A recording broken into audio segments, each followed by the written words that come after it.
Une seule personne empêchée d'étudier pour des raisons financières, c'est la pire injustice.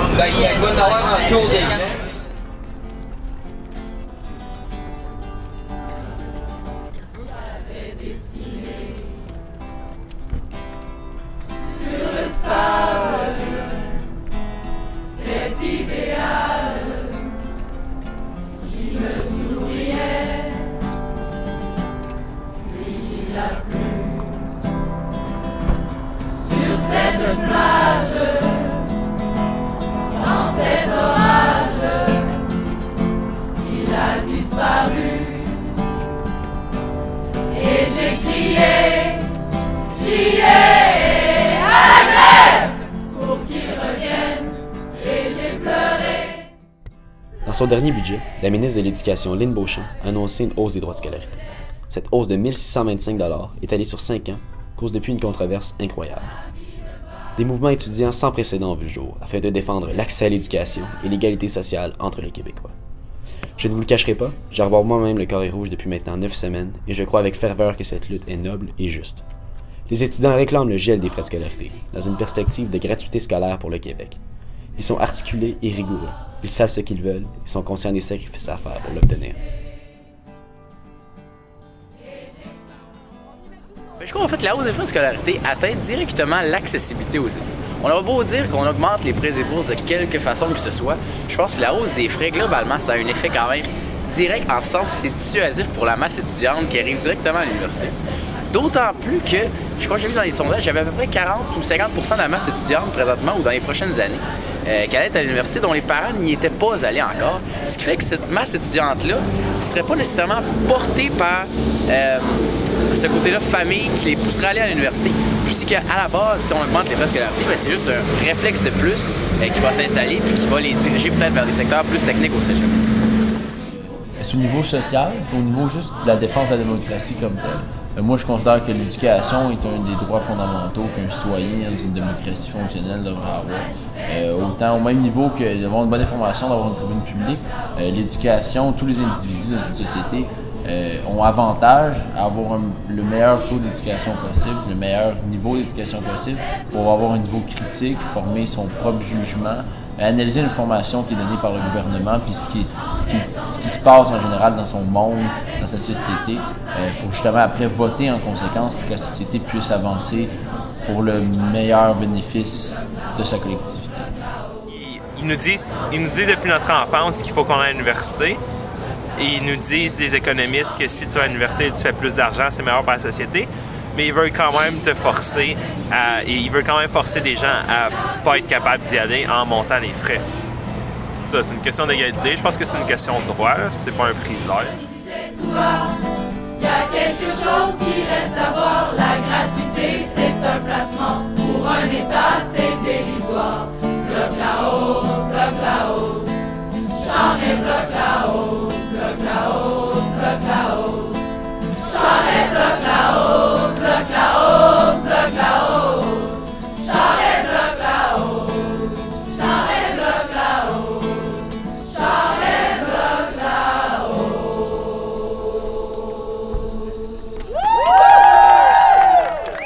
Cependant, la lutte étudiante s'accompagne aussi de son penchant pro-hausse, les carrés verts, qui, il faut se l'avouer, savent aussi bien se défendre que leurs adversaires écarlates. Je me positionne pour la hausse parce que je ne suis pas en désaccord avec cette hausse-là. Donc, il y a de très bonnes raisons d'être en désaccord qui visent surtout l'accessibilité aux études.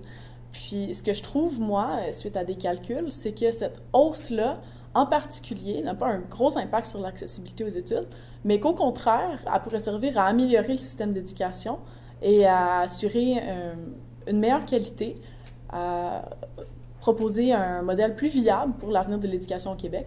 Et donc, je ne suis pas en désaccord avec cette hausse-là comme telle. En fait, le gel a été maintenu, si je ne me trompe pas, pendant 23 des 33 dernières années. Et donc, ça fait très longtemps. Puis, pour moi, ça fait un peu l'effet d'une bombe à retardement. Donc, c'est tout à fait normal que les étudiants soulèvent parce que ça fait 23 ans de frais gelés qui, tout d'un coup, se mettent à monter. Il y a eu une hausse en 2007. On n'en parle pas vraiment, d'ailleurs, parce qu'elle n'a pas eu d'impact sur la fréquentation universitaire, qui a en fait continué d'augmenter au Québec. Et en fait, c'est que geler les frais économiquement dans un Québec qui est chroniquement déficitaire au point de vue budgétaire, ben geler un frais, c'est complètement irréaliste. Et donc, c'est un choix qui a été fait par les sociétés, par les gouvernements, antérieurs, sauf que dans la société où on vit actuellement, ben, c'est un choix qui peut être légitimement remis en question. Et on peut aussi se questionner par rapport à la valeur réelle de l'éducation maintenant, de nos jours, ce qu'on peut être prêt à payer pour avoir une éducation de qualité dans une société qui change, qui est en évolution. Sauf que le débat nous amène à parler d'endettement étudiant. Ces étudiants qui travaillent déjà d'arrache-pied à qui on demanderait d'emprunter pour couvrir la hausse. À ceux qui sont délaissés financièrement par leurs parents et par le système de prêts et bourses du Québec. C'est vrai qu'on leur reproche souvent de trop dépenser. iPhone, voitures, sorties, voyages, toutes leurs dépenses sont passées au crible. On dirait qu'ils sont riches. Cependant, la réalité en est tout autre. Les étudiants finissent en moyenne leur bac avec une dette de plus de 15 000 $ et travaillent plus de 17 heures par semaine pendant leurs études. L'argument du « vous les jeunes, vous avez des iPhones, vous avez des chars », bien, je pense que la question est vraiment pas là. Je pense qu'en ce moment, c'est un débat de société, que les étudiants aient des voitures, des téléphones. Parce qu'il ne faut pas oublier non plus que moi, personnellement, qui n'ai pas d'iPhone, j'ai pas de voiture, mais j'ai les moyens d'aller à l'université, j'ai même les moyens avec la hausse. Mais c'est une question de société. Je veux dire, en ce moment, je fais pas la grève pour moi. Je fais pas la grève. Je veux dire, personnellement, moi, j'aimerais mieux retourner à mes cours. Là, je pense que c'est le cas de plusieurs personnes ici. On n'est pas en vacances, on n'est pas en semaine de relâche prolongée. On travaille fort, même que je pense qu'on travaille plus fort que si on avait des cours. Donc, je pense qu'il faut oublier tout ça, l'idée que faut travailler pour aller à l'université. Bien sûr, il faut travailler en ce moment. C'est pas gratuit, l'université au Québec. 2600 $, si je me trompe pas, 2500, 2600 $ par année, c'est quand même beaucoup d'argent. Je veux dire, je pense que ça coûte déjà beaucoup d'argent. Les jeunes travaillent déjà pour ça. C'est pas parce qu'ils se payent un petit luxe une fois de temps en temps que ça veut dire qu'ils n'ont pas les priorités aux bonnes places. Puis non plus, l'argument du « ça coûte plus cher en Ontario », bien ça, c'est un sophisme de première heure. Je veux dire, c'est pas un argument. Bien sûr, ça coûte... Bien, je veux dire, tant mieux. Tant mieux pour nous que ça coûte moins cher. On veut que ça reste comme ça. On est une province distincte, puis je pense que ça devrait être un choix distinct aussi. Là. C'est peu dire quand on affirme que le mouvement étudiant est sans précédent. Il est grand, fort et étalé sur tout le Québec. Sa plus grande manifestation fut le 22 mars dernier à Montréal, et on peut tous s'entendre pour dire qu'elle était manifestive. Merci mon pit. Je suis prêt. L'équipe libérale est prête. Nous sommes prêts. Pour vrai, la charrue, char et acharné, charcute en charpie, la charpente de la maison qu'on a mis 40 ans à bâtir. C'est pas de milité pour Amir Kadir. Maintenant la table est mise pour 4 ans à bâtir. À pâlir à vue de Yahuri à la vue. La bande d'abrutis qui bradent abris d'abattus. Qui vendent à rabais par la bande. Ce que pas pris une fois le monde. Philippe, il ressemble d'un abattu. Coupe sombre, coupe à blanc, coupe gris. Alouette, je t'ai plus marré. Pour couper courroux populaire, ben ta pouf étouffe, la foule est légifère, à tombeau ouvert, pis tout sourire il sert la soupe populaire. C'est ça être solidaire quand t'as massacré toute ta terre. Afin de faire taire, un argumentaire unique en terre, l'Amérique fait son affaire, ça fait bien trop l'affaire, des régions d'affaires, du Canada puis du conseil du patronat. Baillon, pas baillon, je rêve pareil, le patron des patrons. Hey, c'est le dément, tellement, t'excites tellement que c'est comme de la musique à tes oreilles, comment t'aimes le temps de mort des barbares, on est d'abord d'abord à garde. Face à la menace de la braderie, on brandit le poing de la batterie à la face des bandits. Face à la menace de la braderie, on brandit le poing. Libérez-nous des libéraux. Libérez-nous des libéraux. Libérez-nous des libéraux. Libérez-nous des libéraux. Libérez-nous des libéraux. Libérez-nous des libéraux.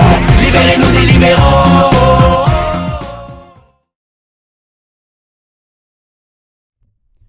Je sais pas pour vous, mais moi ce mouvement-là, je le trouve beau et fort. C'est incroyable de voir des jeunes s'unir pour aller au bout de quelque chose, afin de façonner une société à leur image, qui supporte leurs valeurs, de les voir se battre pacifiquement et encaisser les coups afin de montrer à leurs leaders qu'ils sont prêts à tout pour crier victoire. C'est plus qu'un combat contre la hausse, c'est un combat pour la démocratie et l'égalité entre tous les citoyens. Ça fait déjà 12 semaines que la grève étudiante est enclenchée, mais laissez-moi vous le dire, ces petits carrés rouges-là, on n'a pas fini d'en entendre parler. On va gréver encore, au travers des routes, le gaspillage.